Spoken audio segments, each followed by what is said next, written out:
കോടികൾ മുടക്കി നിർമ്മിച്ച ക്വാർട്ടേഴ്സ് കെട്ടിടങ്ങൾ കാട് കയറി മൂടി. കെട്ടിടങ്ങൾ ഇപ്പോൾ സാമൂഹ്യ വിരുദ്ധരുടെ താവളമായി മാറിയിരിക്കുകയാണ്.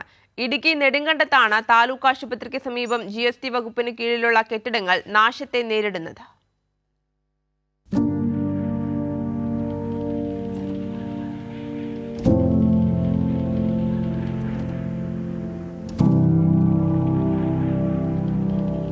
കിടപ്പുമുറി, അടുക്കള, ഹാൾ, കുളിമുറി ഇവയെല്ലാം അടങ്ങുന്ന ആധുനിക രീതിയിൽ പണി കഴിപ്പിച്ച കെട്ടിടങ്ങളാണ് ഈ കാട് മൂടിക്കിടക്കുന്നത്.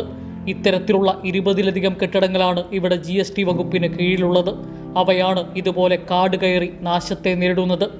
പല കെട്ടിടങ്ങളുടെയും ജനൽച്ചില്ലുകളും വാതിലുകളും തകർത്തിട്ടുണ്ട്. ഇലക്ട്രിക് ഉപകരണങ്ങൾ തകർക്കപ്പെടുകയോ മോഷണം പോവുകയോ ചെയ്തിട്ടുണ്ട്.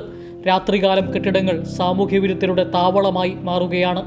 ഇത് നിലവിൽ ഈ ലെയറിൽ തന്നെ 6 കുടുംബങ്ങൾക്ക് താമസിക്കാനുള്ള സൗകര്യവും അതുപോലെ തന്നെ താഴെ 6 കുടുംബങ്ങൾക്ക് താമസിക്കാനുള്ള എല്ലാവിധ സൗകര്യങ്ങളോടും കൂടിയ ഒരു കെട്ടിടമാണ്. ഇത് പണി ആരംഭിച്ച് 2 വർഷം മുമ്പ് വരെ ഇവിടെ നിരവധി ഉദ്യോഗസ്ഥന്മാർ താമസിച്ചിരുന്നു. അപ്പോൾ ഇതിന് ചോർച്ചയുണ്ട് എന്ന് പറഞ്ഞതിൻ്റെ അടിസ്ഥാനത്തിൽ ഇത് നിലവിൽ ലക്ഷങ്ങൾ മുടക്കി വീണ്ടും ഇത് റൂഫ് ചെയ്ത് ഇതിൻ്റെ നനച്ചിലും എല്ലാം മാറ്റി അറ്റകുറ്റപ്പണികളെല്ലാം തീർത്തിട്ടിരുന്നതാണ്. അതിനുശേഷം 2 വർഷക്കാലമായി ഇപ്പോൾ ഇവിടെ ആരും താമസക്കാരാരുമില്ല.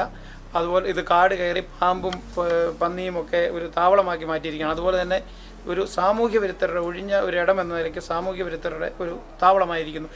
ദൂരദേശങ്ങളിൽ നിന്നും നെടുങ്കണ്ടത്ത് വിവിധ വകുപ്പുകളിൽ ജോലി ചെയ്യുന്ന ഉദ്യോഗസ്ഥരുണ്ട്. എന്നാൽ അവർക്ക് താമസിക്കുവാനായി അപേക്ഷ നൽകിയാലും GST വകുപ്പ് കെട്ടിടം വിട്ടു നൽകില്ല. ഒന്നുകിൽ കെട്ടിടം മറ്റേതെങ്കിലും വകുപ്പിന് കൈമാറണം, ഇല്ല എങ്കിൽ ഇവ പൊളിച്ചു നീക്കി സാമൂഹ്യ വിരുദ്ധ ശല്യത്തിനെങ്കിലും പരിഹാരം കാണണമെന്നാണ് സമീപവാസികൾ ആവശ്യപ്പെടുന്നത്. കൈരളി ന്യൂസ്, ഇടുക്കി.